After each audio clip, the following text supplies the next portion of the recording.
अच्छा तो बैठल है देव, लेकिन देव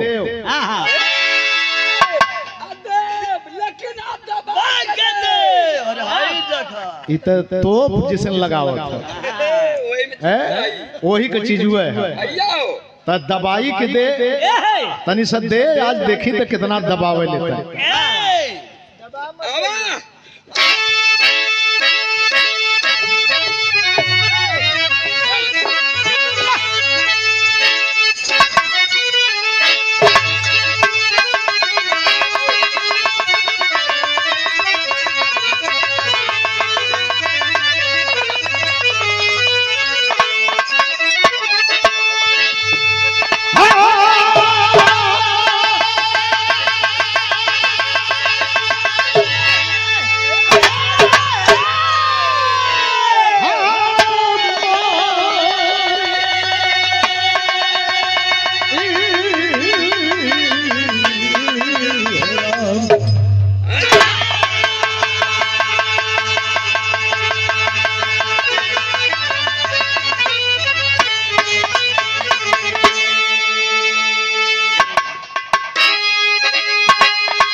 उस दिलेरे में सर कटा देते, सर को झुकाते नहीं, पर तमन्ना वतन की अंधेरे में लिख दिया खून से, लिख दिया खून से जाके नीले गगन में। अब कोई वीर हमको झुकाए नहीं, सर कटाए पर सर ना झुकाए कभी, आन पर अपनी सब कुछ लुटाए वही।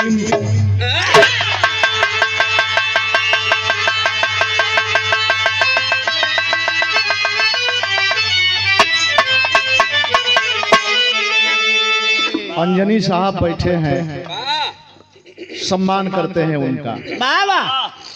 हमहन काल्पनिक कपोल में बड़ा दिन तक झुरायल गए।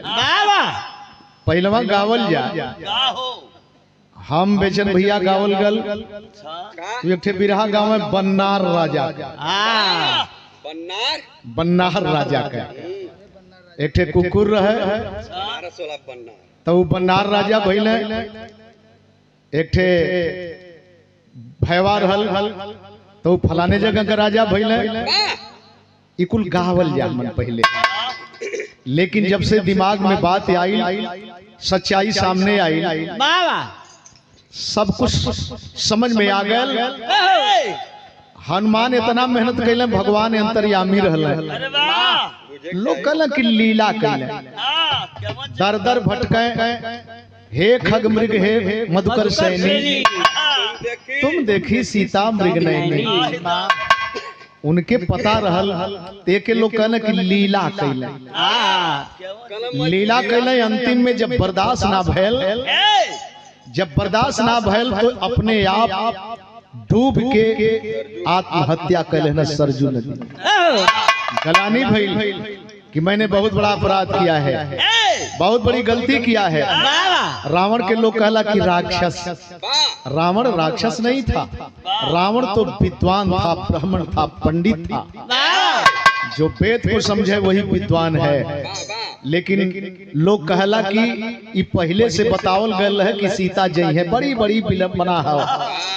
केहू कहला सीता राजा दशरथ के बेटी, केहू कहला मदोदरी के बेटी, तो बड़ी बड़ी विडंबना है। ये कुल बात अपने जगह पर, एक सच्चाई आपके सामने देवे जाते हैं।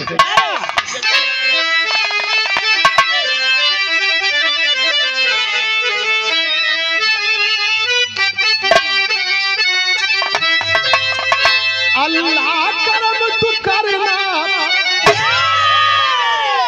अल्लाह करम तू करना, अपने गुलाम पर, अपने गुलाम पर मैं भी मां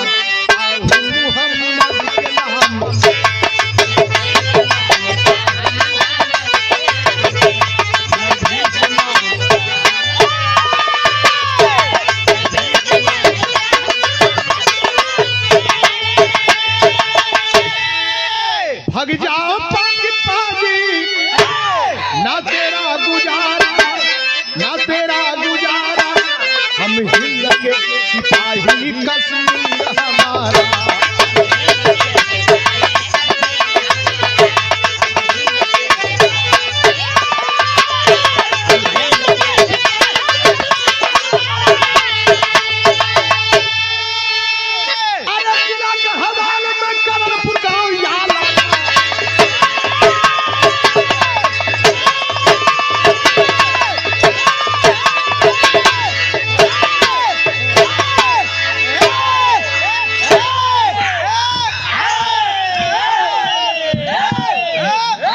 धरा भैया धरा ही नन के धरा धराई सो पवाल कर देलन, धरा लोग धरा पवाल कर देलन। ए पहलवान नहीं नहीं नहीं नहीं और कथा मार दे का वह डराई तो चलाकी है और कथा मार दे और पीछे घुसकर जाना था कहीं दोबारा वार वो न कह दे। ये समय टेवर भाई लोग बड़ा खुश हुए और सारे लोग खुश हुए। नंदलाल के पटिया वाला रोज अपनी में मारी पीटा करेला, लेकिन ये फिल्म का अंदाज है, स्टाइल फिल्म का है। लौकी कुल लगी एको ना, इकट्ठे बहक के लग जा, मजा आ जाए। बिचवा में काहे के छोड़ावे इतना कर रहे लेकिन समझदार हो, जानत हो कि बिचवा में ना जाए। क्या बात है, जिला के हवाले में करमपुर गांव आला था, जैसन शेर सिंह अच्छा बोल पाला था।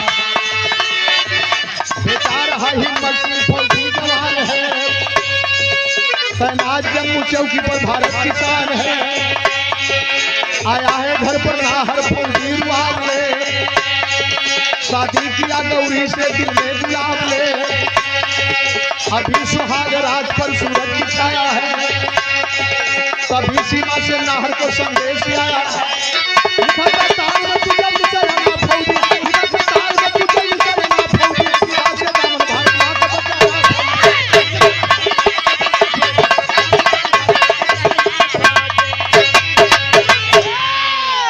परिवार के लोग जरा से गौर करेंगे। गढ़वाल में गांव करणपुर के रहे वाला बाबू शमशेर सिंह, एक थे बेटवा जौने बेटवा का नाम हिम्मत सिंह।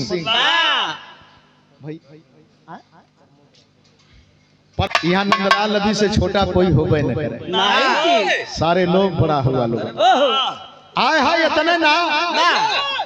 शादी भइल, दुल्हन आई, सुहाग रात का तैयारी है, संगी साथी मजा लेथुन का सिपाही ए फौजी बड़ा सरहद पर ड्यूटी देला, आजो सरहद पार करे के। जवान मने मने बहुत प्रफुल्लित होते हुए, लेकिन समय जब आ गई, समय अइले से पहले डाकिया एगो चिट्ठी थमावत, और जब चिट्ठी को जवान पढ़ा तो आवाक रह गया। देश का जवान है, फौजी जवान है, लेकिन चिट्ठी अपने पास रख लें। राती का दुल्हन से मिले बदे गए, एक तर्ज लगल जाइन।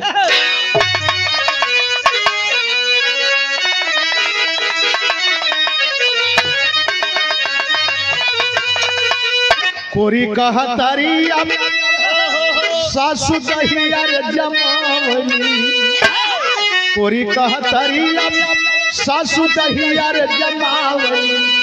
अमृत डालली जोरा नवराधा हो, काधम मन मोह। रतिया सुहाग वाली, रतिया सुहाग वाली फौजी मनावला, रतिया सुहाग वाली फौजी मनावला। कस के वरद चल जवानवा पाता हो, छलक दूलही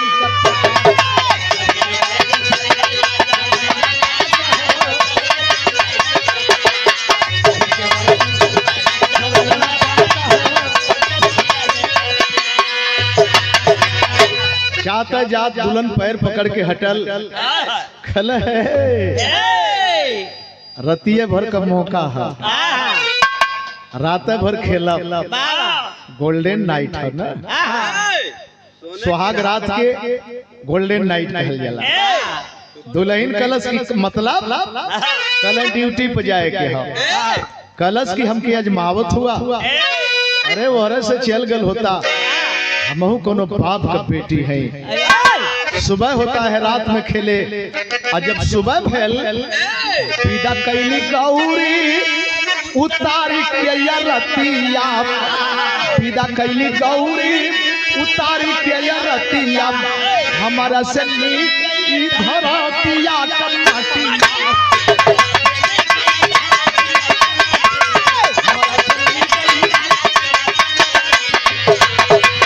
आई हाथ तोड़ी के दुश्मन के गुमनवा बात हो छलक दुल्ही का प्यार। एकाएक सुबह हुआ तैयारी सुबह में एकाएक तैयारी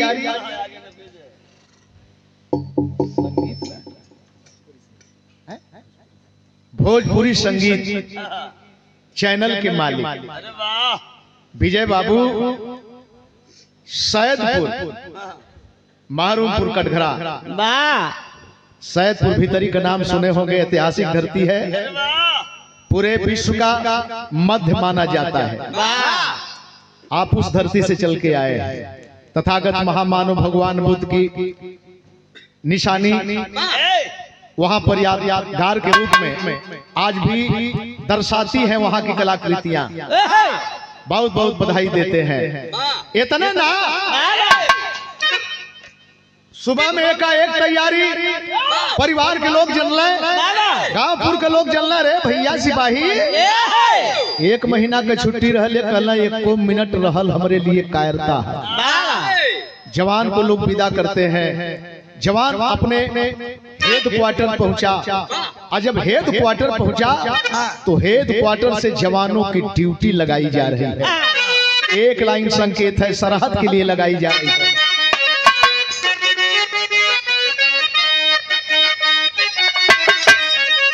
बड़ा बढ़िया भाव से दर्शा के बड़े भाई बेचन राजभर गांव है। वो चेहरा नहीं वो दिल दिमाग नहीं वास्तव में सच्चाई रहल कलाकारन में एक अलग पहचान रहल एक अमिट छाप थी केहू केतनो बढ़िया से बीरस के गा दे और अगर बिरहा उनकर बिगड़त रहे तब वो कहे नंदलाल बीरस गौला तनी हमारी मतीन बिगाड़ के गा के देखा बिगाड़ के गा के देखा अनि बिरहा बिगड़त रहे तब वो के बनाए। क्या रसिक कलाकार थे गावलर है क्या बात यहाँ शान मेरे दिल पर तुम्हारा है दोस्तों ये दिल तुम्हारे प्यार का मारा है दोस्तों।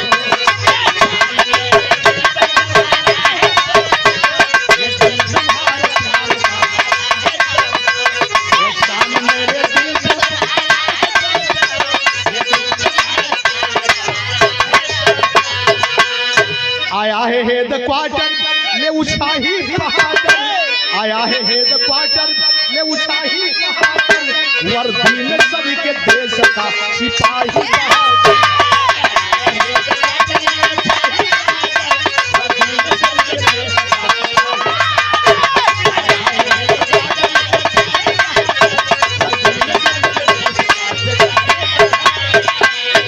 रोशन रमेश ना हर साथी है नौजवान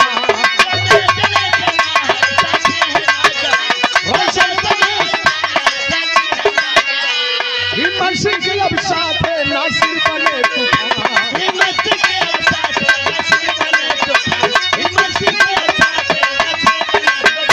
पहुंचा है अपने सरहद में मुशाही पहुंचा है अपने सरहद में मुशाही वर्दी में सभी के देश का सिपाही।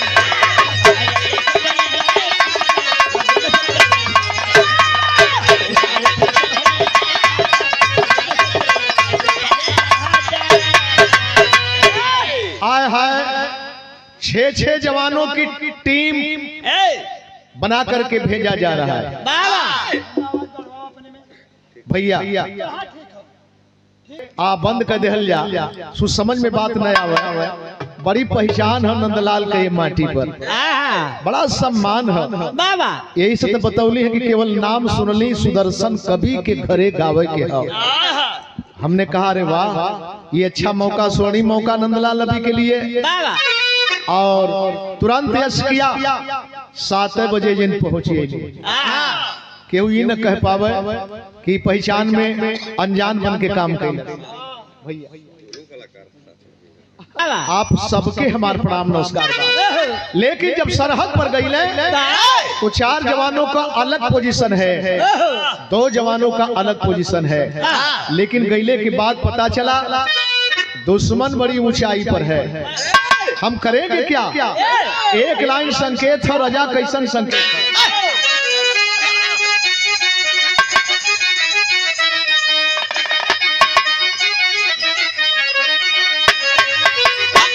स्वर्गीय हमरे राम चा के झलक है। अरे झूलनी पौड़नी, झूलनी पौड़नी जहाजिया लगा दा हमार पैकेब राज हीरा चढ़ा।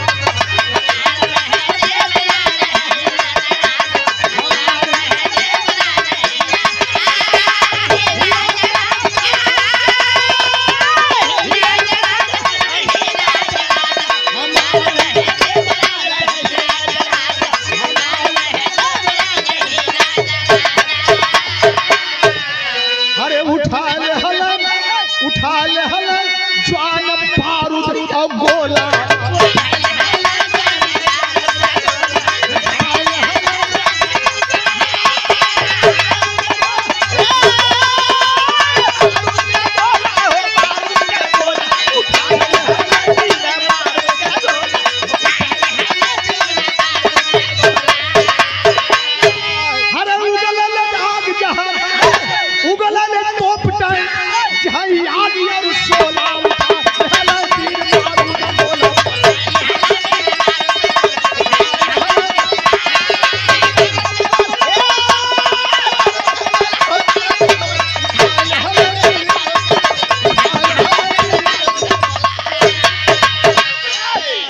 चार जवान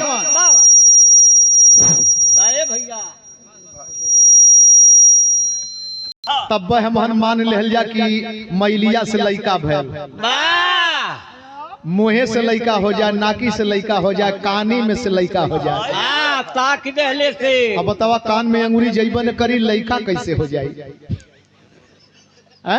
आप सोचे हैं कि कान में अंगूरी जैबे न करी अवसरवा लइका कैसे सूता मही निकल जाए कि बहरवा और टाइट हो जाए।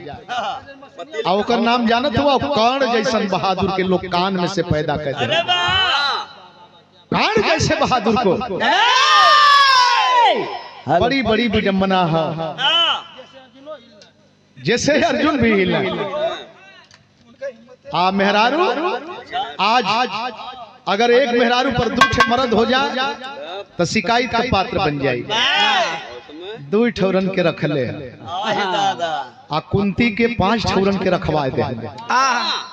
ओके पंच कल्याणी पंचाली कहे बे, पंच कल्याणी ना पंचाली कहे। बतावा मेहरारू बांटे वाली चीज है।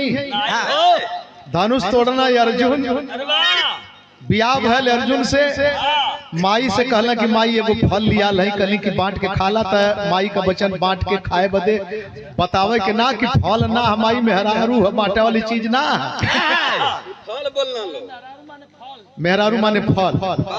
यह मनु में हमारे लिखल है मेहरारू का कोनो सम्मान ना, केवल बच्चा पैदा करे का अधिकार उनके है। लेकिन बाहर बाबा साहब डॉक्टर भीमराव अम्बेडकर शिक्षा न खेती किसानी में उपजे, शिक्षा बगानों में फलती नहीं है, शिक्षा का कोई न पर्वत नदी है, शिक्षा जमीन से निकलती नहीं है। शिक्षा है सबकी जो निष्ठा से चाहे, शिक्षा किसी की पपौती नहीं है। अगर शिक्षा ना हो, एक बिटिया अपने समाज की आज मंच पर खड़ा होकर के बिरहा अकड़ के गा करके समझाने का काम नहीं करती। ये गर्व है, घमंड है, इसलिए इतना जरूर कहेंगे, रात तो काली होती ही है, दिन भी काला होता। रात तो काली होती ही है, दिन भी काला होता। अगर न आता भीम नामक सूरज तो फिर न उजाला होता। दे दिया अधिकार सब संविधान बना करके हमको, जहां बैठे हैं नहीं तो आज भी हम गरीबों के लिए इस स्कूलों में बंद ताला होता, बंद ताला होता। मेरे दोस्त, तो शिक्षा का युग है, कलम का युग है, किताब का युग है, भ्रम का युग नहीं है। आखिरकार जवान नजदीके गईले, देखा तो उनकी बड़ी ऊपर दुश्मन हो, और जब तक हम ऊंचाई पर चढ़ेंगे नहीं तब तक दुश्मन का बराबरी नहीं कर पाएंगे। आए है बिरहा में कवि जी भाव दिलन,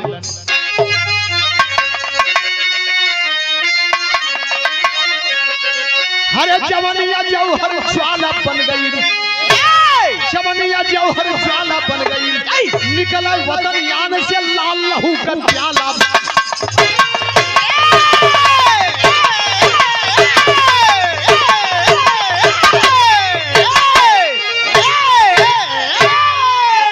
कई हजार ऊंचे फीट ऊपर से दुश्मन निशाना साधे हैं।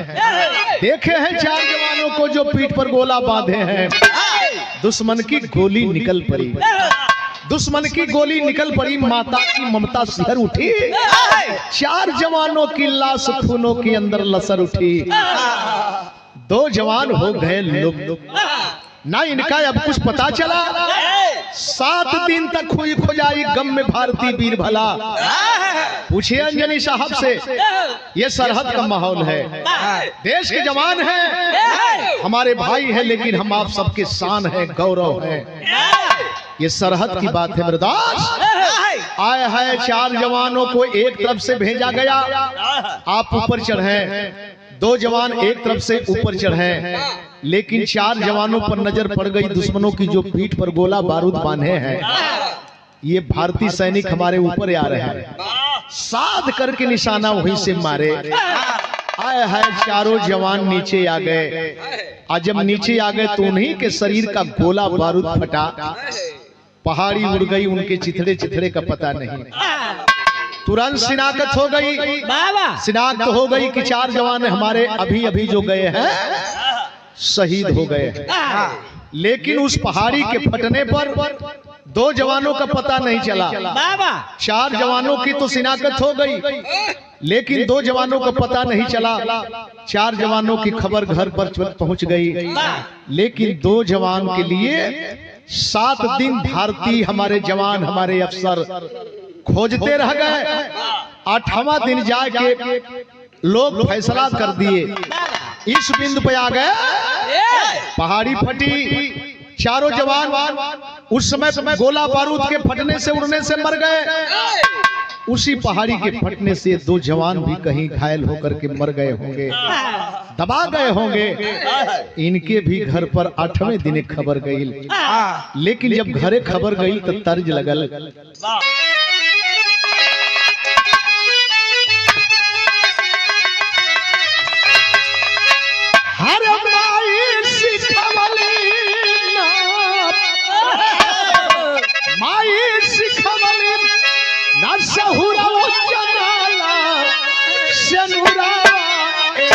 दुल्हा धीरे से डाला,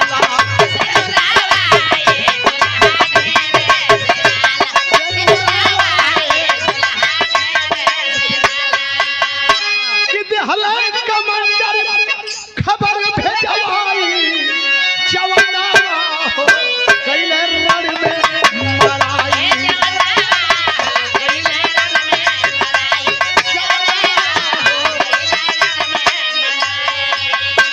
बाबू भाई मैं कब्र से नजरिया घर पे आई, जब मुआ लेके खबरिया गवने का दुल्हन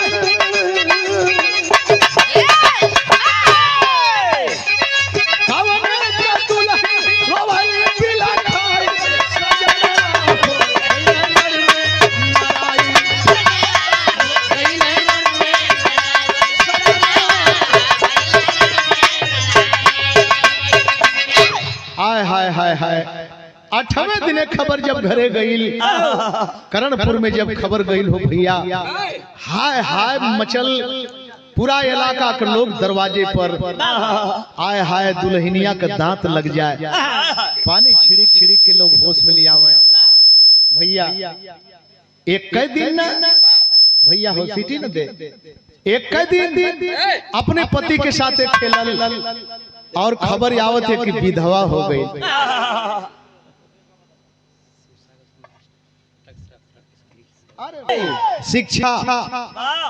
शिक्षा ना हो तो नंदलाल रवि के जादू टना मौधिया से यहाँ ना बोलो। कहीं न कहीं प्रेम हो, कहीं न कहीं जगह है, कहीं न कहीं दिल में स्थान है। शिक्षा बहुत जरूरी है भैया हर आदमी के लिए। इतना ना माई बाबू मैं भाई, बाबू भाई मैं भाई, कब्र से नजरिया घरवा पे आई जब मुअले का खबरिया, गमने का दुल्हन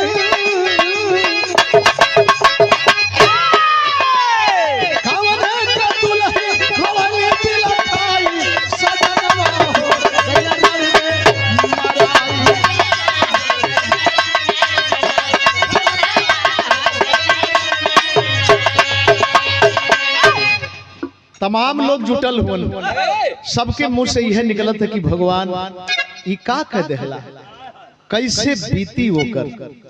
लेकिन एक दिन, 2 दिन, 3 दिन, 4 दिन, 5 दिन बीते बीते में एक ठे बहुत बड़ा अछूता रोग समाज में है।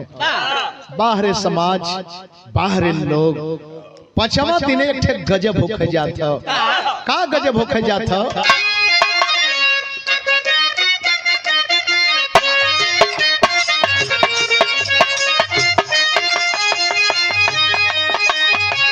झझरे मालौआ जिन वही हाये बाबा,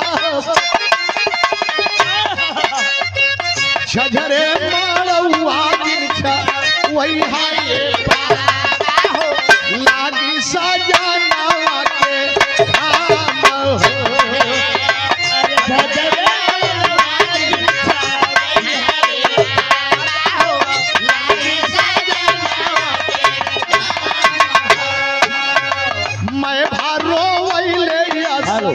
गुनही भलो तो ही मैं भारो वैले सब गुनही भलो ही हो, पहलस मर पानी आऊं जाई हो।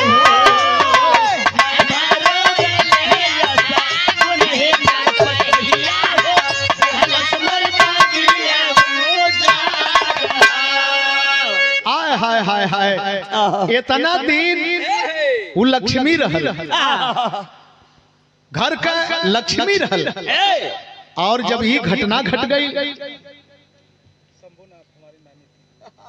है 5वां दिने देखे मैं भाई मतारी अब तक लेकर अच्छा रहल, लेकिन 5वां दिने बात बिगड़ गई कि मारे गरी जावे घर में चाहे पत्निया देहले बघरवा से सारी हो। केस पकड़ के घसीट के घर में से बहरे कैलस, खलस की निकल जा मेरे घर से, अब इस घर में तेरा कोई नहीं है। तू आ गई मेरी बात गुजर गई। अरे बाप रे बाप, दरवाजा पर लोगों का भीड़ जुट गई, लोग ताकत हुवन, चेहरा ओकर देखत हुए। अब तब पल्लू हट गए, पल्लू हट गया, रोवत है झरझर झरझर आंसू बरसत, चारों तरफ ताकत है, केहू का हिम्मत ना पड़त है कुछ बोले का। सब अपने बतियावत हो, आखिरकार एकर दोष का, अगर एकर पति शहीद हो गए तो एकर दोष का है। आप ही अपने दिल पर हाथ रखें, अगर आपकी बेटी होती, आप हम सबकी बेटी होती, अगर ये घटना सामने आती तो फिर हम क्या सोचते। मेरे दोस्त समझ गई, कोई बोलने वाला नहीं है, वही से देखे नंगे पांव रोती हुई चल देती है। लेकिन जब जाने लगी तो सोचने लगी कि जाऊं तो जाऊं कहां। चली कुआं में तालाब में डूब के रेल के पहिया के नीचे बस के पहिया के नीचे जान दे दें।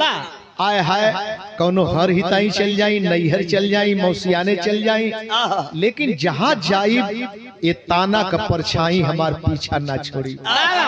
चल देती है यही सोचती जा रही है कहां पहुंची। उधमपुर में पहुंची, अरे बुढ़िया मरैया देता सराना माई विपत बलैया में रनवा में मारल गइल हमरो सजाना, रनवा में मारल गइल हमरो सजाना, होई गइल से मुराहा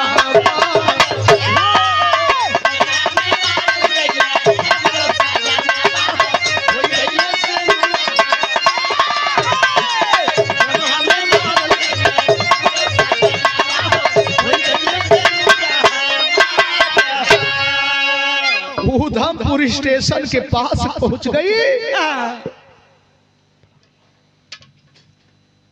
हल्दरपुर सादा, क्या बात है, क्या बात है। तमाम झुग्गी झोपड़ी लगाकर गरीब समाज के लोग जीवन बसर कर रहे थे। और उसी समय जब पहुंचती है तो एक झुग्गी के बहरे, एक झोपड़ी के बाहर एक बुढ़िया खड़ी है। बुढ़िया को देख करके दूर से बोली, माँ एक घूंट पानी दे दे, माँ एक घूंट पानी दे दे। और जब बूढ़ी सुनी दौड़ करके अपनी झोपड़ी से आय हाय जग में पानी लेकर के आई।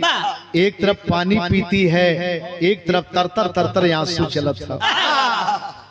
सवाल कर दी बुढ़िया, बेटा तू रो क्यों रही है? बोली, माँ मैं विधवा हो गई, माँ मैं विधवा हो गई। समय निकल गया, अब स्टेशन करीब में आ गई हूँ, कोई रेल आएगी उसी के नीचे दब करके अपने आप को गंवा दूंगी माँ, अब नहीं बर्दाश्त कर पाऊंगी।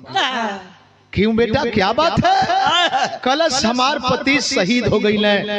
और जब ये बात सुन कि हमार पति शहीद हो गए, परिवार के लोग हमके घर से बेघर कर देला, बुढ़िया तमतमा उठी।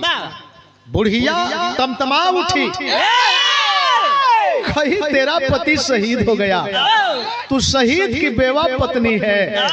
अरे पगली, तेरे परिवार के लोग मान लेते हैं नाइंसाफी कर दिए, तुझे घर से बेघर कर दिए, लेकिन तू अपने पति को कौन सा इंसाफ देने जा रही है? कौन सा इंसाफ देने जा रही है? शहीद की बेवा है रे पगली, शहीद की बेवा है। अगर ऐसे खुदकुशी करेगी तुझे कफन भी नहीं मिलेगा, लोग पैर से ठोकर मारेंगे और सुनेंगे तेरे नाम पर सदा सदा के लिए हंसी उड़ाएंगे रे बेटी। नहीं नहीं बेटा, तुम ऐसा नहीं करोगी। जाऊं तो जाऊं कहां मां?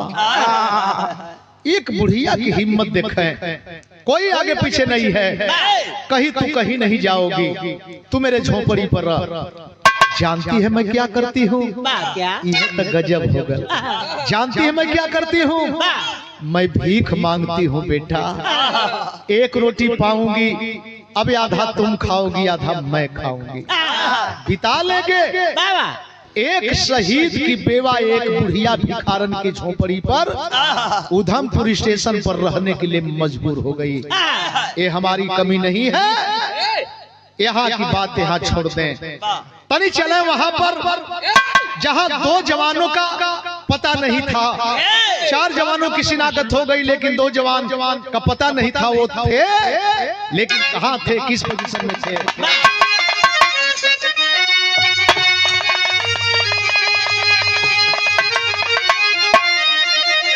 अरे बारूदा का गोला छूटल, अरे धुआं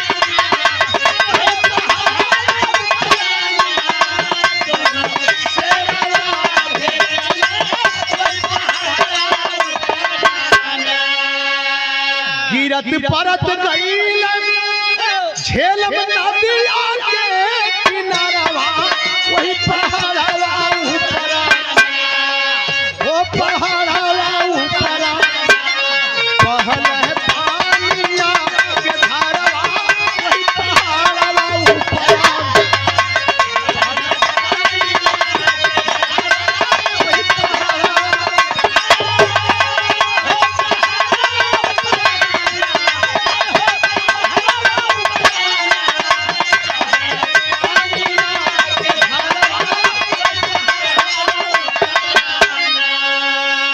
गोला बारूद फटा, पहाड़ी उड़ी और उसी के साथ साथ बुरी तरह से जख्मी होकर के झेलम नदी में गिर पड़े। झेलम नदी का जल बड़ा तेज बहाव है। आय हाय इतना ना हो भैया, बेहोशी हालत में गिरे और बहुत दूर बह करके निकल गए। बहता बहता गइल अरे काई को ससुरवा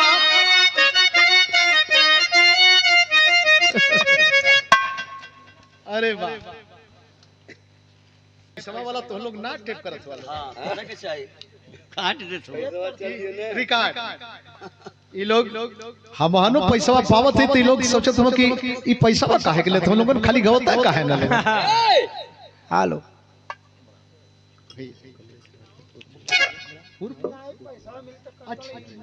भैया कमलेश राज पूर्व प्रधान भैया की तरफ से 100 रुपया पुरस्कार।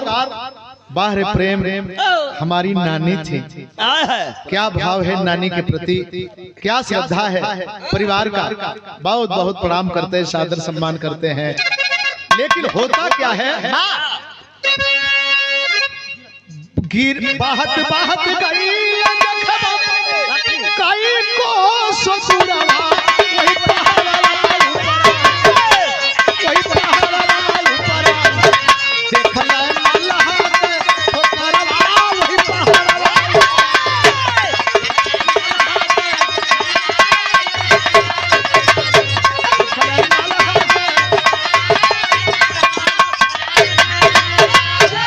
बहुत दूर निकल गए। कोई आगे है कोई पीछे है, कोई आगे है कोई पीछे है। आय हाय हाय तेज बहाव में बहुत दूर निकल गए। इतना दूर निकल गए, वहां जाने के बाद एक लड़का, एक नौजवान लड़का नैया लगा करके खड़ा है। लेकिन जानते हैं वो कौन है? जिसका नाम मामट मल्लाह बताया गया। और जब मामट मल्लाह की नजर पड़ी पानी में, समझते देर नहीं लगी। और जब समझते देर नहीं लगी तो जैन चौलरिया लग गई है बहादुर।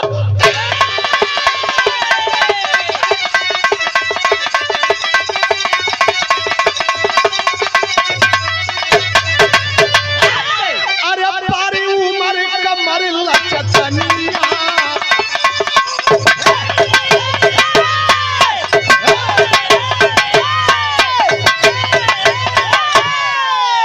बहादुर पैसा लेला मार ले होता कुछ भरम में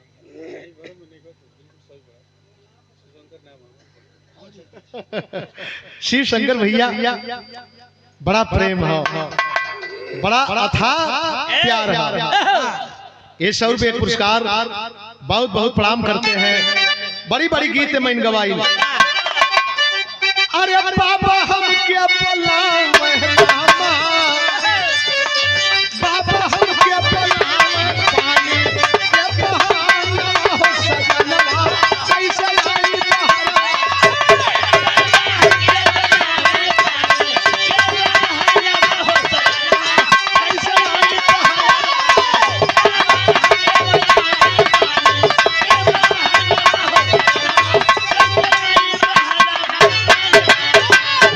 कि मामट मल्लाह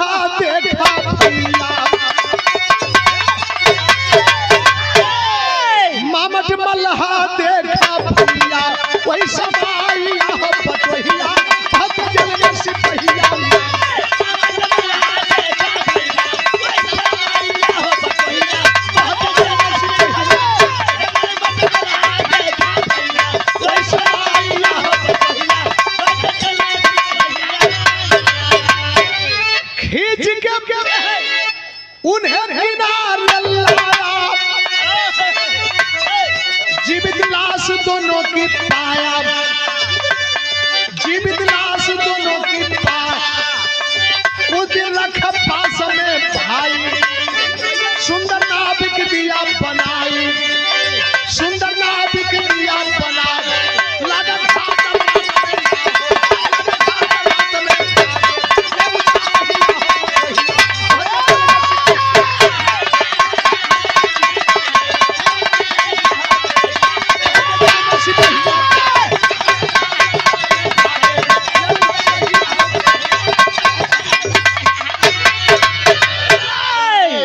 अपनी नैया दौड़ाया, करीब में ले गया, दोनों जवानों को लादा, नैया पर लाद करके बाहर किया, बाहर करके देखा ये दोनों भारतीय फौजी हैं। एहसास हुआ ये जीवित लग रहे हैं। प्राइवेट नर्सिंग होम में ले गया, भर्ती किया, दोनों जवान अच्छे हो गए। आस्ते आस्ते आस्ते आस्ते आस्ते आस्ते आस्ते आस्ते बतियाला लोगों ने आवाज में बतियाला बतियाला बतियावा कुमर है कौनो बात बा हाँ बतियाओ कुमर है समयो हो अपनी में समय वह कुल बात होत होई मोहिले चल अरे भाई बारह अपन हो समझिया में दो एक आदमी 24 घंटा आए हाय हॉस्पिटल में जब दोनों अच्छे हो गए उठ करके बेड पर बैठे चारों तरफ ताक रहे हैं कुछ बोलना चाहते हैं तब तक मामट मल्ला बोला बोलने का नहीं बाहर चलो और जब बाहर ले गया तो बोला जानते हो तू कहाँ हो भारतीय सिपाही हो ना फौजी हो ना हाँ भैया हम फौजी हैं तो जानते हो कहाँ हो पाकिस्तान देखो उधर है तुम्हारा भारत देखो उधर है ये चीन का बॉर्डर है बहादुरों और चीन के बॉर्डर से निकल के जाना अब तुम जान सकते हो बड़ी बात समझ सकते हो एक काम करो अब तो जा पाओगे नहीं मैं मछुआरा हूँ बहुत बड़ा व्यवसायी हूँ मेरा साथ दो और सुनो कपड़ा दे दूंगा खर्चा दे दूंगा तनख्वाह लेकर क्या करोगे भेजी नहीं पाओगे आय हाय हाय हाय हरता क्या नहीं करता मजबूरी में भारत के जाबाज सिपाही यश कर लिए कुछ दिन तक नैया पर रखा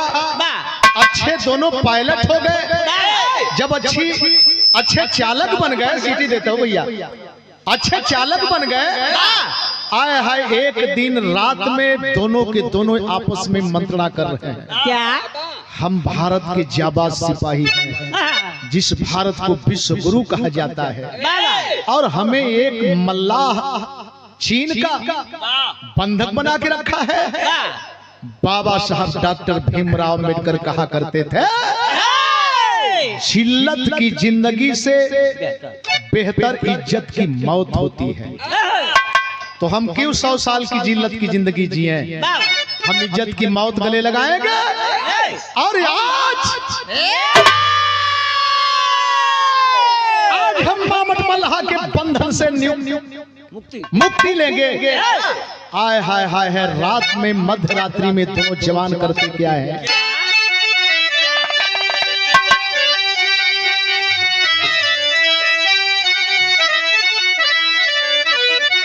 अरे सीमा रेखा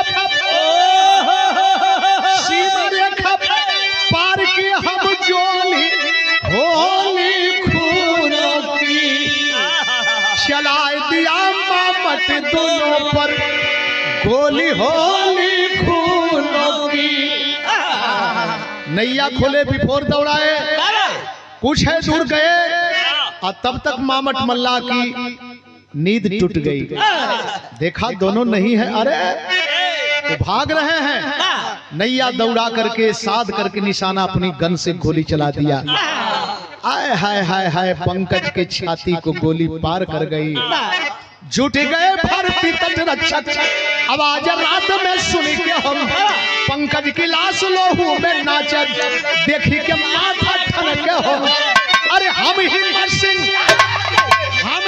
सिंह कहा भेदवा खोली खोली खूनों की गूंज उठी तब इनकलाब की बोली खोली खूनों की।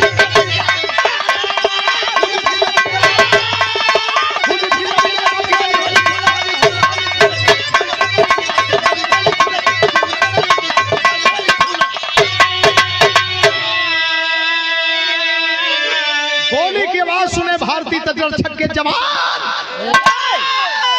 दौड़ा लिए, लेकिन कुशल चालक था मामट मल्ला निकल गया। चारों तरफ से जब घेरते हैं इस नैया को तो हिम्मत सिंह जोर से आवाज दे दिया, जय हिंद। आवाज सुन करके भारतीय फौजी सकते में पड़ गए कि जय हिंद बोलने वाला कोई अपना आदमी है। करीब में गए हकीकत को जाने, आय हाय हाय 6 से 2 बचे, 2 से 1। जल्दी जल्दी में गाड़ी में उठाते हैं, हेड क्वार्टर लाना चाहते हैं, हॉस्पिटल ले जाना चाहते हैं।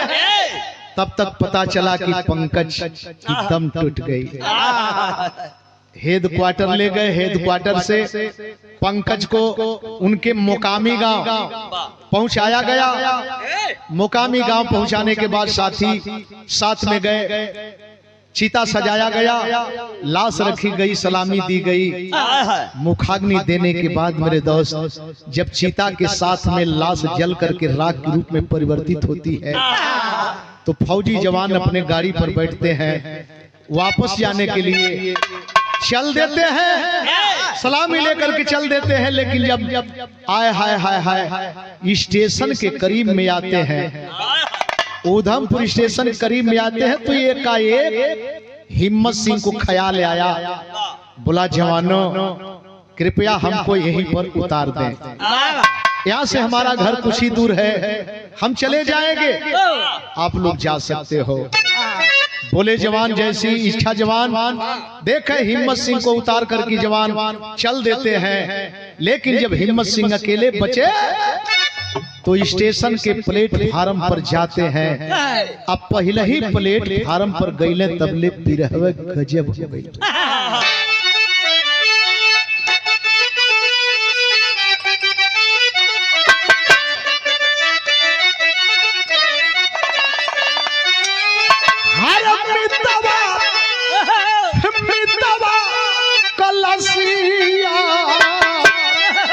जराई की जवान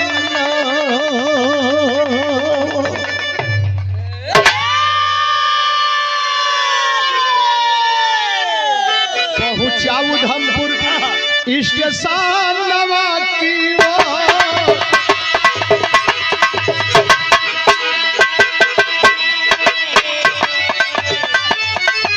गोदिया में लाल लेके मानत रही भिखिया,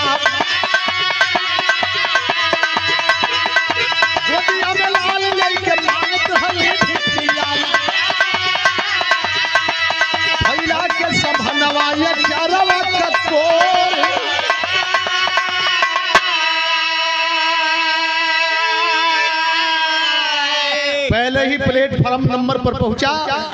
और जब प्लेटफार्म पर पहुंचा तो देखता क्या है, एक नौजवान औरत अपने गोद में बच्चा दबा करके लोगों के सामने बच्चे को दिखा दिखा करके भीख मांग रही है।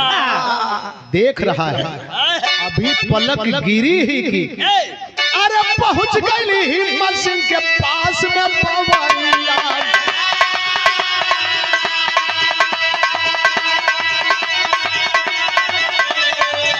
कुछ बाबू कई हाथों के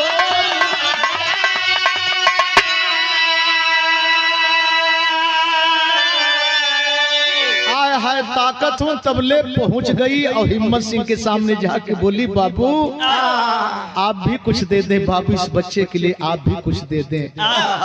हिम्मत सिंह फौजी जब देखा नीचे ऊपर, हर एक टक चेहरा निहारल जवानवा, दोनों अखिया में देखा भरी गई लोर।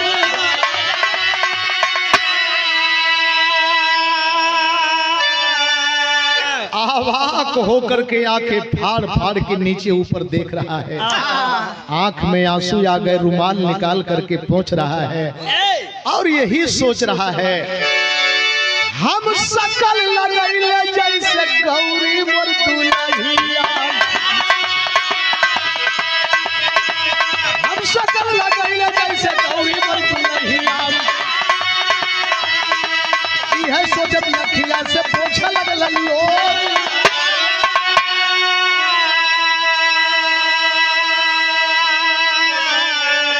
मने मने सोचत होने एकदम हमरे गौरी दुल्हन मतीन लगत, एकदम गौरी दुल्हन मतीन लगत या। लेकिन आस पहुंच के संभाल कर बोले, अरे सुंदरी, इतना सुंदर चेहरा, इतनी सुंदर शरीर, भीख मांगते लज्जा नहीं आ रही? और कैसा इस बच्चे का बाप कमीना रे, जो अनमोल हीरा पैदा करने को कर दिया और बच्चे को ढाल बना करके तुमसे भीख मंगवाता है। और जब कहला कि कैसा है कमीना इस बच्चे का बाप, फफक पढ़ल ना बाबू, ना ना साहब ना, बच्चा के बाप के मत कुछ कहिया, बच्चा के मत कुछ कहिया साहब, जवन कुछ कहे हमके कहला साहेब, हमके कहला। हरे इन्हीं के पाए के तो हम जियत है ये साहेब, इन्हीं के पाए के हम जियत है, नहीं तो कहिया ये शरीर माटी में गल गई होते कर पता ना चलत होते। जानत हुआ साहब, जानत हुआ बच्चा के बाप के कमीना कला है ना। अरे तो हरे ऐसा रहला हमारे मनिया कसे नूरावा, तो हरे ऐसा रहला हमारे मनिया कसे नूरावा, सीमा पर हेराई गइले तीरा हमर।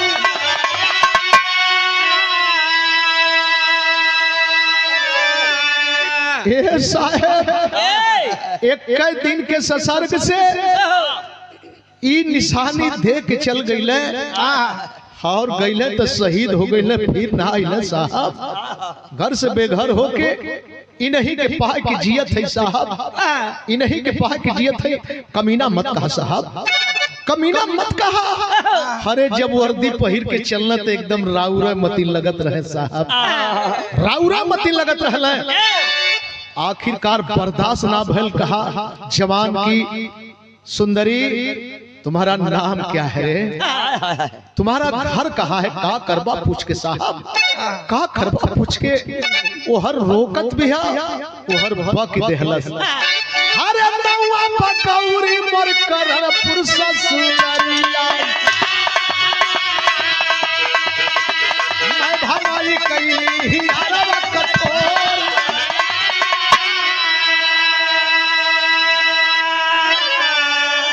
हमार नाम गौरी है बाबू, हमार करणपुर ससुरार है बाबू, हमहु कोनो खानदान का बेटी है बाबू।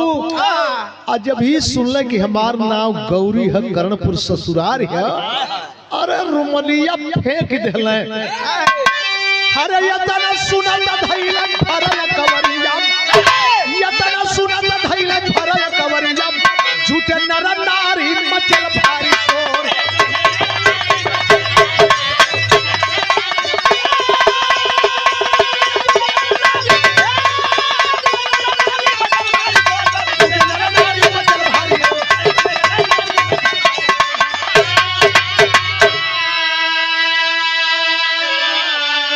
जवाब सुनला कि मुंह से निकला, हमार गौरी ना हो बाबू, हमार करणपुर ससुरार है। एक रात हमारे साथे खेल के गईले, शहीद हो गईले। आज वह निशानी लेके ढोत है, तबले रुमलिया फेंक के अखबार में दबौले कलक गौरी। अरे गौरी तू इस पोजीशन में रहे गौरी, अभी मैं जिंदा हूँ गौरी, अभी मैं जिंदा हूँ। तबले तब भीड़ जुट गई, भीड़ जुट गई प्लेटफार्म पर। दुकानदार अपन अपन दुकान छोड़ छोड़ के दौड़ले, एक और आंसू पोंछत हुए, एक और अपनी बतिया कहत रहल गल कि भिखारी ना एकरे त भीख मांगे के सहूर होए ना रहल। जे देहलस वो ठीक, जे ना देहलस वो ठीक। पोल खुल गयल, बात या न गई पर्दा पर अपने में बतियावत यहाँ से पूछत वही में कुछ लोग बक देहले का कहले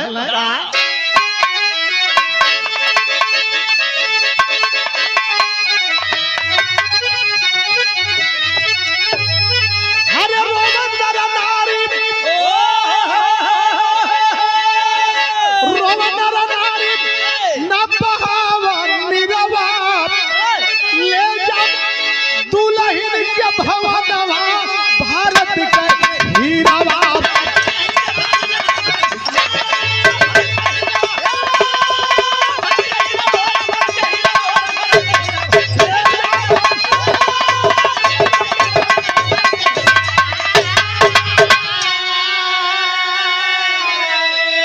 ए सिपाही हमन जान गईली अब देरी मत करा पहले घरे लेके जा तुरंत प्राइवेट कार मंगौले लोग अरे बीबी और बच्चा लेके अइले भवनवा जाके माई भात चुमल चरणवा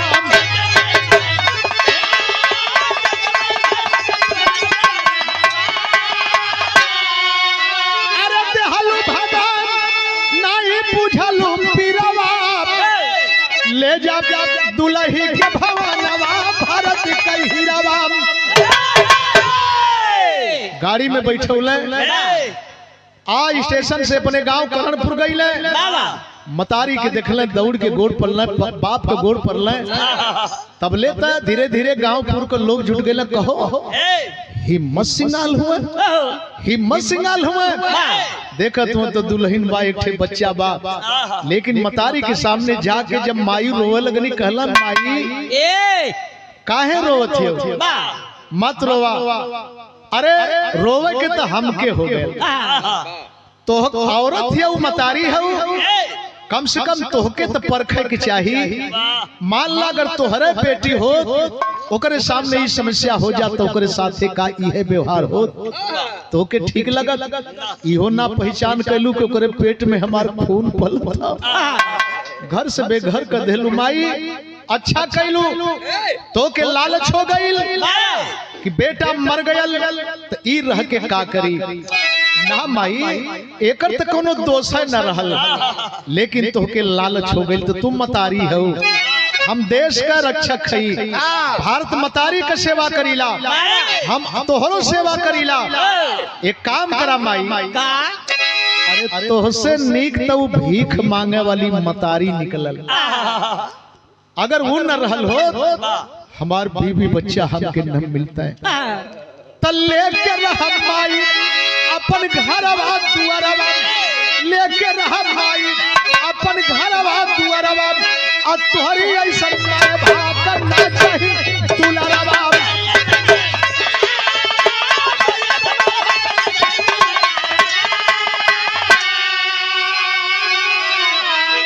पुनः गाड़ी में अपने बीबी को अपने बच्चा को लिया फौजी बैठा पहले तो उधमपुर स्टेशन पर गया जमाना देखता रह गया लोग सोचते रह गए कैसे कहल जा कि रुक जा कैसे कहल जा कि रुक जा स्टेशन पर गया दूर से ही बोला माँ निकल माँ अपने झोपड़ी से बाहर निकल छोड़ दे झोपड़ी माई छोड़ दे असियाना किसी और के लिए देख तुम्हारा एक फौजी बेटा है माँ तुम्हारी बहू है माँ तुम्हारा एक पोता है माँ आ माई के निकलने अखबारी में धैले गाड़ी में बैठौले कल आज से तेरा अलग एक परिवार है माँ जवान वहीं से चल दिया गया कहाँ पर आज भी है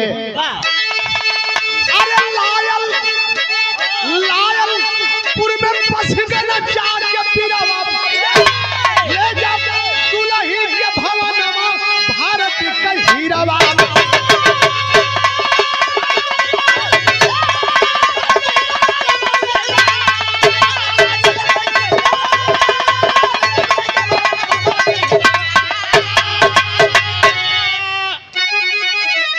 परम आदरणीय माननीय भैया हमारे शंभुनाथ 200 रुपया पुरस्कार नानी के अंत्येष्टि में प्यार है स्नेह है और यह कुल अमृत है यह अच्छाई स्वर्ग है यही के लोग खोजल। जहाँ अच्छा लगल ये स्वर्ग हो गल, जहाँ बुरा लगल वह नरक हो गए। उठौले के बाद लोग कहला राम नाम सत्य है। राम नाम तो हमेशा सत्य है, राम असत्य है कहाँ। लेकिन हमार वो राम के जान ही ना पावल जा। जौन नंदलाल बन के बोलत हुए, जौन मीनाक्षी बन के बोलत हुए, जौन नंदलाल में हुए वो मीनाक्षी में हुए, वो आप में हुए, वो शंभू भैया में हुए, सारे लोग में हुए।